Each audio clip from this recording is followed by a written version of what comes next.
ito na guys, yung ating porchilwa na ginagawa. So yan ba guys, natapos na natin yan or nakabit na natin yung ating mga pyesa. Yan lahat na po yan, kompleto na po. Kung ano po yung tinanggal natin, yan din yung ating ibinalik. Lahat yan. So naka-timing na rin.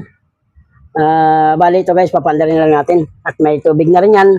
Kompleto ko na yan guys. Lahat na tambot. So nagkakabit na. So yan, nakabit na rin natin yung mga hose. Yung ating mga tubo ng fuel lines. Yung ating dito sa ating mga wires. Yan, nakakabit na. Lahat. So, ito ay computer box na Poly Electronics. So, ngayon guys, siyempre, ang una natin gagawin ay kailangan nating magpalabas ng crudo rito sa ating dito sa mga tubo na to. Pero bago yan, bombahin muna natin yung ating fuel pump or feed pump para magkaroon siya ng stock o may pundo. So, yan, ito yung ating pump. Kailangan mabomba muna guys bago natin pandarin. So yan, tumigas na. Pwede na nating i-redondo yan. At siyempre, guys, kailangan dito mapalabas natin yung crudo rito muna bago natin. Hindi po under yan hanggat hindi natin mapapalabas yung crudo rito. So, check natin kung under. Redondo muna guys.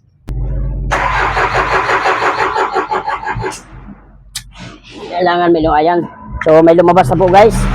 Yun, yung ganito kasing computer box, madali po magpalabas ng crudo rito. Malakas ang pump talaga niyan. Hindi gaya ng mechanical na hindi computer box. Matagal na rin doon bago siya bago siya magkaroon ng crudo dito sa linya ng tubo. So sana umandar to. At sana tumama yung timing natin dito. At masolve natin yung ating problema na knocking sounds dito sa ating piston pin bushing. So yun yung ating ginawa na piston pin. So sana umandar to guys para makabiyahe na. Bali 3 araw ko to ginawa guys na makina. Ako lang po kasi mag-isa ang nagbuo tapos nagkalas nito. Wala akong katulong. So bali ako lang talaga, solo flight ko ginawa to. So yan, start natin. Sana umandar. Yan, nakakabit na lahat. Lumabas na yung crudo. So sana masolve natin ang problema natin to. So ito guys, start natin. At sana mawala yung tumutunog na lumalagatek, yung locking, yung makalampag. Yung sana mawala yung guys. Yun ang natin dito. Yun ang point natin, kaya natin to binaba. Hindi siya palyado, pero yun lang yung maingay na yun, yung point natin, kaya natin to ginawa o binaba o pinalitan ng piston. So start natin guys. On susi. Start. Yun. So yan guys, umandar. Ibig sabihin, tumama po yung timing natin dito. Yun. Tahimik yung andar. Tapos guys, nawala yung andar niya na yung maingay. So yun, nakadali naman tayo. Nasolve na naman natin itong problema na to. Saka 1 click siya guys. Ibig sabihin, tumama yung timing natin. Yun.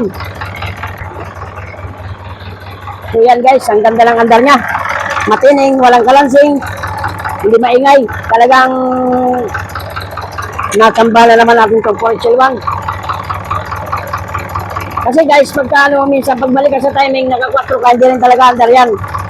Minsan kasi naka-4, hindi mo mapapandar yan. Redondo lang na redondo yun, pero hindi andar. Yun, nadali na naman natin Porchel 1 na Poly Electronics. So yun ang ating dinali ngayon. So observation natin yan. Kailangan pandarin natin ng mga ilang oras bago may biyahe, mga 3 oras. Kasi nagpalit tayo ng piston.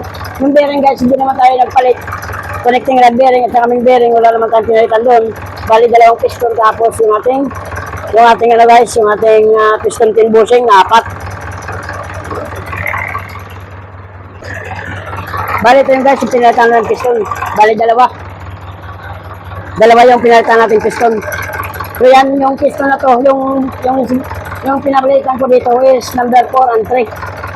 Number 4 and 3 na piston o cylinder. Yan doon ko nilagay yung guys.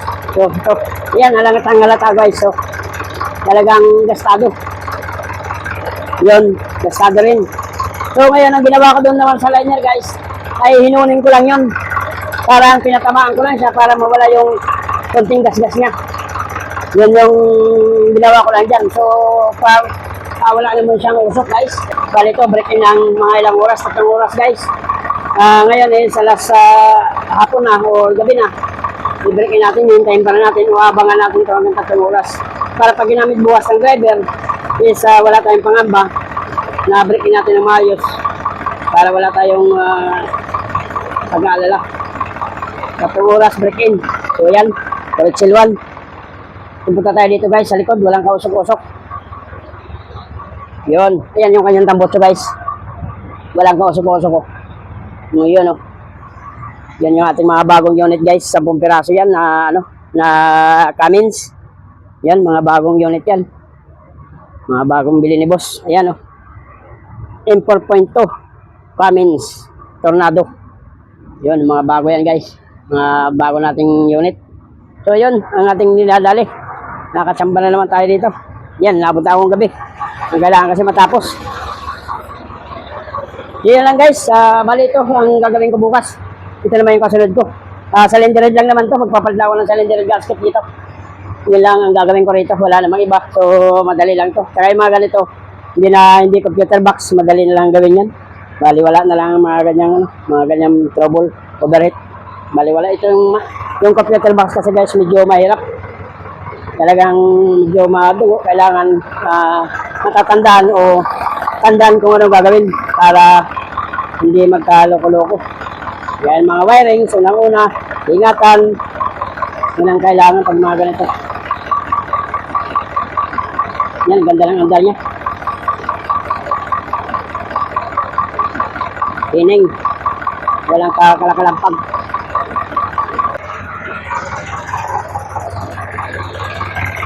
At yan guys, hanggang dito lang ang aking video.